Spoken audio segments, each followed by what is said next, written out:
Hello Form 7 theatre students. This video is for you to discover the solo theatre piece assessment task. Now, just so that you know, this is the HL task. It means it's only HL students who will be doing it. And for HL students, this task will count for 35% of your mark. Now, let's look at the implications, a bit of an overview of what does it mean, what does work on the solo theatre piece entail. So the first key aspect is theatre theory. For that, you will need to choose one theatre theorist that you have not previously studied. Now, typically you do this final assessment task in the second year of your DP theatre course, so in Form 7. It does mean you would have already explored theatre theorist works in Form 6. You cannot use any of that work from Form 6, the same theatre theorist. Now, let's say you've just done one practical activity that was teacher-led or led by another student. Without doing any further investigation, you can still choose that one theatre theorist. That means you don't really know about their work. In terms of a theatre theory, you will be required to read both primary and secondary sources. So this can be in terms of books, in terms of articles, in terms of even videos. So if there's interviews, written, audio, video interviews, and you will need to understand what were the intentions of the theatre theorist that you've chosen. It will mean that what were they trying to achieve and why were they trying to achieve that with the work they've been doing. Now, you will choose to focus on one aspect typically.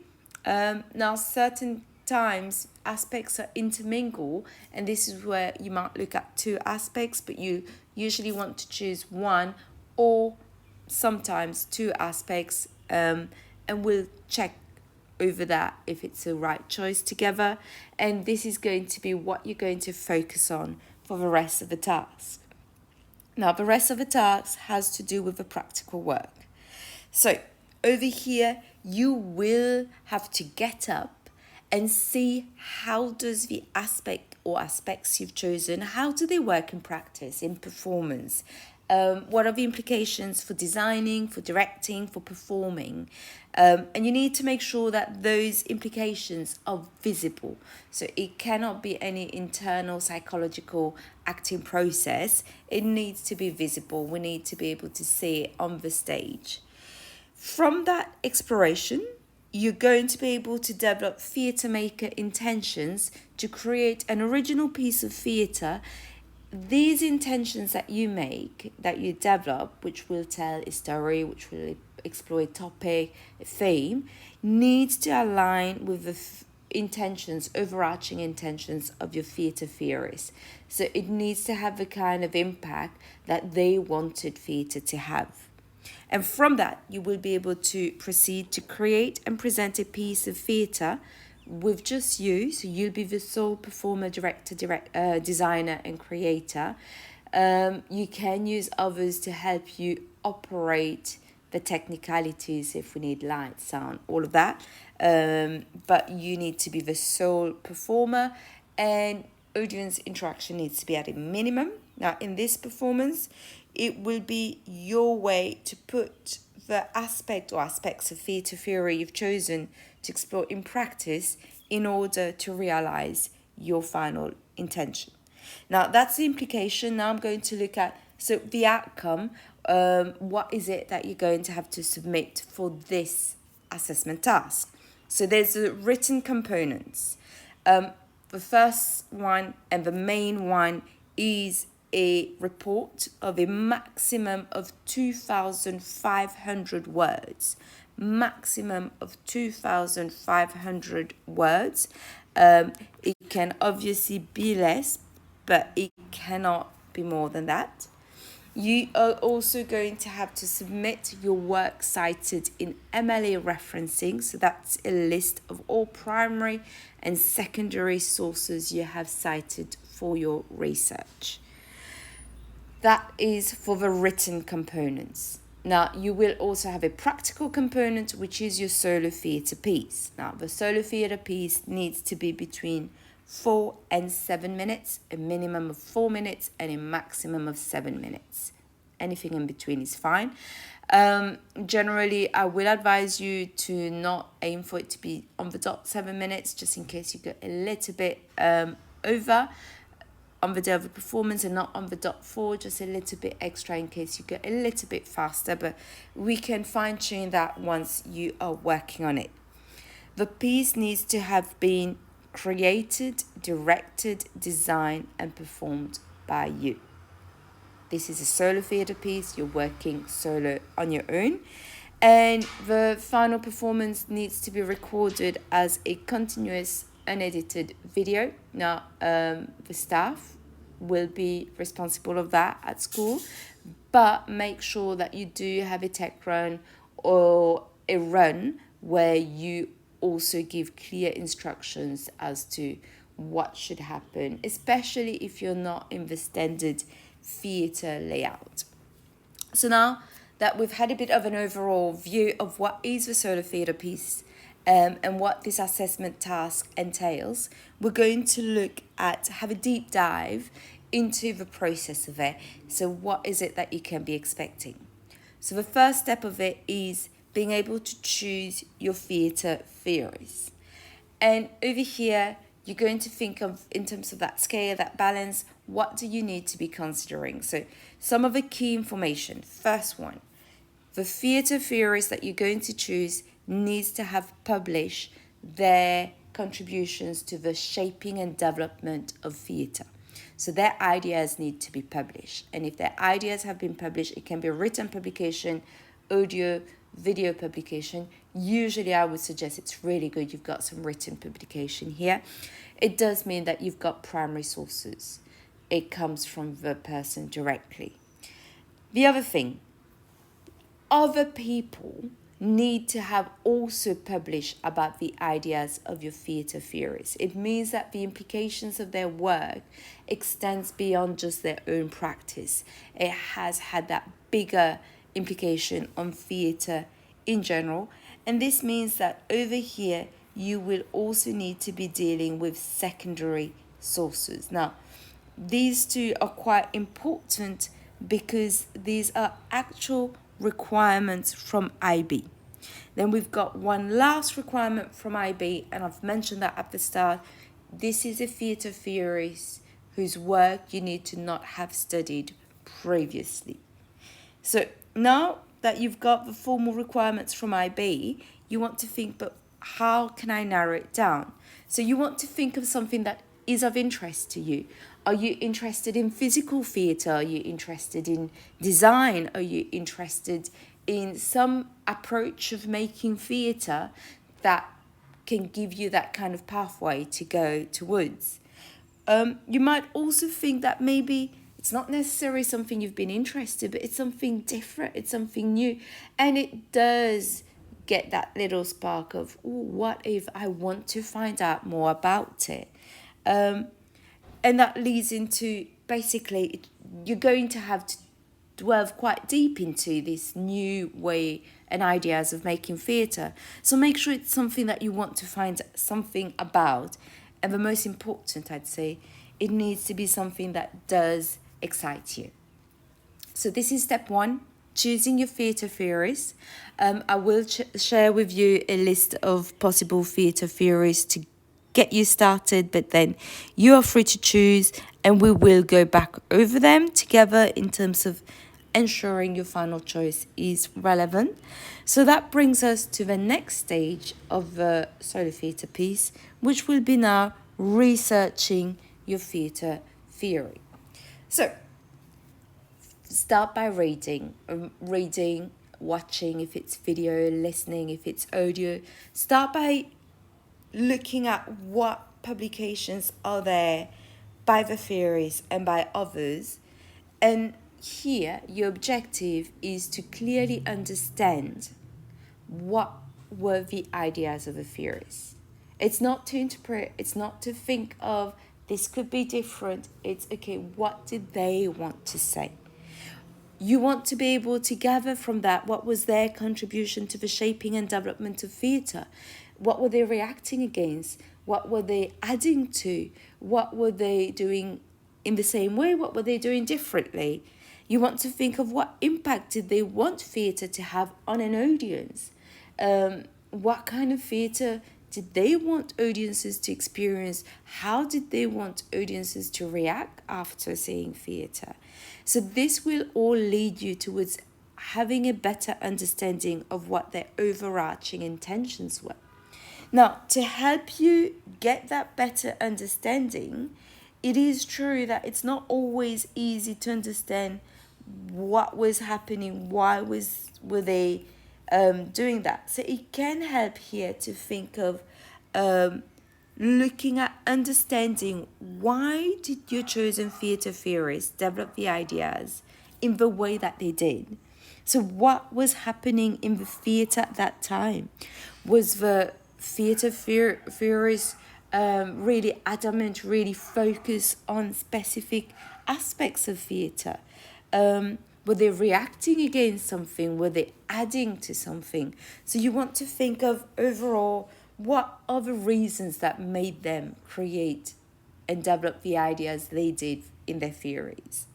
Now, for this, you need to refer to both primary and secondary sources. Then, the next part of researching the theatre theory will be for you to narrow down your focus. So before, you were looking at the overall theatre theory. The task is limited in terms of time, in terms of the number of words you've got for it. So you will need to narrow your focus to one aspect. As I've mentioned in the introduction, it could be that sometimes the aspects are really intertwined with each other. It's really hard to pull out just that one aspect without others coming along. This is when you might be able to look at two aspects, but really it should be when they're closely connected. It is important. This choice of aspect will impact your assessment of the task in terms of your performance, because within your solo theatre piece, all the aspects you've chosen will need to be visible there. So if you go about choosing heaps of aspects and you can't put them all in the piece, it's an issue. So it's better to go quality over quantity, one aspect, but if you can't detach that one aspect from everything, then you can go with a second aspect. What is an aspect? It's a very specific strand of the ideas in their theatre theory. So it can have to do with one idea, with a process, with an element of style, stylistic element, with a convention in terms of how to make theatre, with a specific technique or approach of making theatre. Now, when you're focusing on that chosen aspect, and this is where understanding the overarching intentions of the theatre theorists become important, you want to make sure you make sense of that aspect within the context of the bigger ideas of your theatre theories. So, for example, if someone says, lights are redundant in theatre, you don't just say lights are redundant. Why are they saying it? What are they trying to do? Maybe for them, they want something that's not about the artificiality of theatre, and that's why they say it. Then it's very different. And you need to get that understanding. So again, over here, you will be referring to both primary and secondary resources. Now, from this research into theatre theory, what are you going to produce? What is the outcome? This is going to lead into the first section of the report. Now, that first section of the report should be titled Researching Theatre Theory. It should be about 1,000 words. So these are approximations, but I would say it's really good to say, think of a maximum of 1,000 words. A little bit less you can, but don't go a lot more. You will still be in sans serif font, like the font that I've got here, and like the font you've used for your other assessment tasks in DP and in written work, and write in the first person. Now, for this bit, definitely include direct quotes from your primary and all secondary sources, as well as paraphrases and summaries from there. Images if they're relevant, and your own textual analysis. So the focus here is you should be able to explain what the chosen theory has to do, with a focus on how do the ideas of your theatre theories lead to their overarching intentions, and then you will then shift the focus onto the selected aspects of theory. I would say it's really good to go 500, 500, 500 on the focus of the theories, overarching intentions in terms of their theories and ideas, and 500 words on the selected aspects of theory. That's a good balance. Now, over here, you're going to see the assessment criteria for this aspect of the work. I'm not going to read through them or add more to them. What I do strongly suggest you do is over here you can pause this video. You've also got access to this assessment criteria on the Google site, so you can also go to the Google site. Make sure that you do have those assessment criteria visible when you're writing that first section of your HA report, because you can self-assess yourself. You can make sure that you've got what is required, what is being asked of you, and please do focus on the 7-8, what is required at 7-8. Okay, so now we're going to go on to the practical exploration, which is the next step. So just to do a recap, first step, you chose your theatre theory. Second step, you were researching theatre theory. And for the third step, you're undertaking practical explorations. The practical explorations will focus on the aspect or aspects of theatre theory you've chosen. And not only do they focus on the aspects, but they focus on what do they look like in performance, in practice, by doing it. From those exploration, you're going to be considering the implications of it from the perspectives of director and designer and performer. So it might be that if a theatre theorist focus mainly on, let's say, acting, what are the implications? If it's so much about movement, what kind of lighting has to go with that kind of movement? What kind of directing has to go with that very heavy movement based approach to acting where maybe there's no text? So you have to look at the implications beyond just what the theorist has written. Now, this happens through activities and exercises that you do. Where do you find out those activities and exercises? So first of all, look at some theories have actually developed their own activities and exercises. I can think of Anne Bogart, and Bertolt Brecht are a couple of examples. There are others. Otherwise, those would be from your primary sources. Otherwise, within your secondary sources for most theatre theories, digital theatre, we are subscribed to digital theatre. It's an amazing source. Drama Online, make those your go-to. We've got the theatre histories book. We've got other books at school. Look at them. Look at whether there are other activities and exercises that others might have developed as well in terms of how to understand the aspects in practice. From that, you might make discoveries. And from those discoveries, you might create your own activities and exercises. And then come that bit, what's going to happen now is that you are going to start thinking of how can you use what you've learned to actually develop and create your solo theatre piece. So what I'm going to do now, I'm going to illustrate, give you a mock example of what it could look like in practice. So let's say this is your aspect of theatre theory that you chose to look at. Blue lights communicate sadness. Okay, I've kept it quite simple on purpose. So first thing you do, you look at blue lights. You put blue lights on the stage. Then from that, you might look at, well, is there sound that goes with it? Is there a placement on the stage? Is there text? Is there movement? Is there gesture? What else happens? You've done that exploration, but then from that you go, well, what happens if there's blue lights, but there's also other lights that go with the blue lights? And again, what kind of other design elements, what kind of acting, directing, performing happens there? Then you might think, okay, so what if we add even more lights, even more colors? And you can keep on exploring, and then you can get to think of set, introducing set, splitting the stage into different areas.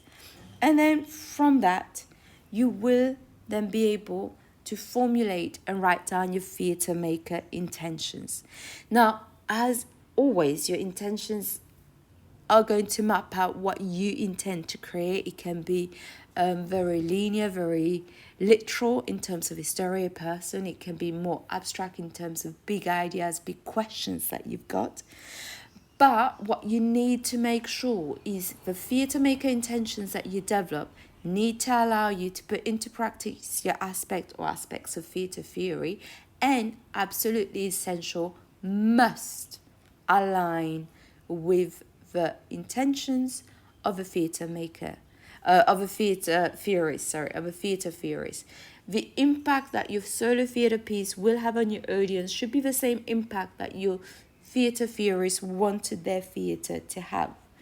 So from this, you've completed your explorations. You're kind of ready to shift onto creating your actual final solo theatre piece. But before you do that, what is the outcome of this stage? Again, we do have part of the report that comes in. You're going to write the second section of the report, and this section should be titled Developing the Piece.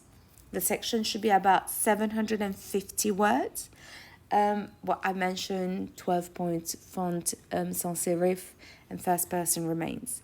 Now over here, you might see there's a few more, you include more images, sketches, photos, to document your process. It does mean that throughout your practical explorations, you should be documenting it, write about it, sketch it, plan it, brainstorm, mind map. All of those visuals and diagrams can come into here. And what you want to be able to do is you want to present very strongly formulated theatre maker intentions for your solo theatre piece. And you should be able to explain the process of developing the solo theatre piece as well, as informed by your chosen theory through the use of performance and production elements. Now, you see here, when we look at what you're achieving, it's a little bit at this stage of practical exploration and a little bit at the next stage. So as students, it will be really important that each one of you will set when they want to submit this one task. And over here is your assessment criteria, because you are looking at your theatre maker intentions, which you should be able to articulate at the end of your explorations, but you should also have started to develop or more or less develop your solo theatre piece. And over here, you might have not finished it, but it's a good benchmark to know, okay, maybe you might even want to do part of a writing and just articulate your theatre maker intentions. And so you go just 250 words, 200 words, and then the other 550 words, you submit them separately. But think carefully about it, because over here, you do want to make sure, thinking of when will you be doing that. So from that, this brings us on to the next stage of the work, which is creating and performing your solo theatre piece. Now, you're going, because you've got your theatre maker intentions, and this is where you see it does overlap a little bit here. You can choose this, how you want to time it. But over here, with the creating and performing the piece, you are going to take on the perspectives of creator, director, designer, and performer. As I've mentioned before, no other performers can feature in your piece. It needs to be only you on stage. Other students, other staff members can help you with the tech in terms of operating the lights, the sound, audiovisual, but that's it. You should not make audience interaction and participation become a key element, because then it's considered that you're no longer doing a solo theatre piece. The other thing is your chosen aspect or aspects of theory should be clearly visible in the performance, and you should be using them to realize your theatre maker intention. Very key point is you must have planned how to gather feedback from your audience at the end of the performance. So if you look at the background here, you can see in our class, I passed Form 7 student talking to the audience consisting of both staff and students, and this is recorded. Now you can do a Google form, there's heaps of ways, but you need to make sure you've got it documented because you will need to refer back to that feedback. Now from here, just from performing the piece, you're going to be assessed on it. This is the the video recording that gets sent to IB. And for this is criterion C. All right. So criterion C has to do with being able to see the selected aspects or aspects of theatre theory applied in your solo theatre piece. So if you've got two aspects, both of them need to be visible. If you've only got one out of two aspects, then you're not meeting the requirement. And this is why sometimes it might be better to choose one aspect rather than many. But if you can't separate it, then two might come together. And also you need to be realizing your intentions. All right, so again, you can pause this, you can look at it, you can refer to the Google site, which also has the assessment criteria. Now, the other outcome, there's another outcome, and this is a written outcome of a performance. This is going to be the third section of your HL report, which is titled Evaluating the Performance. Now, this section also should be around 750 words. And the same thing, you're still using the first person, you're still using sans serif 12-point font.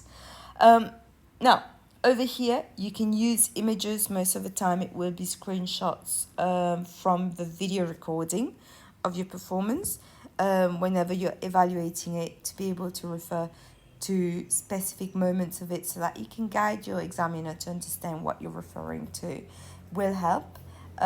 You do want to have direct quotes from the audience, and this is why it is essential to have a way to record and gather that audience feedback. And you will not depend just on what the audience said, yes, it was good or no. You need to be able to undertake your own analysis and critique to be able to appraise your performance and determine to what extent did you meet your intentions? Did you fulfill your intentions? And then you're going to put that in relationship with the feedback received from the audience to further your analysis. Now, over here is the assessment criteria. Again, this part of the video, you can pause it. You will notice that criterion B, I've broken up the two strands because they relate to different sections of the work. And this over here gives you a bit of a general overview of what the whole solo theatre piece task should look like, what the process might be like, and what you should be achieving by the end of that. Thank you.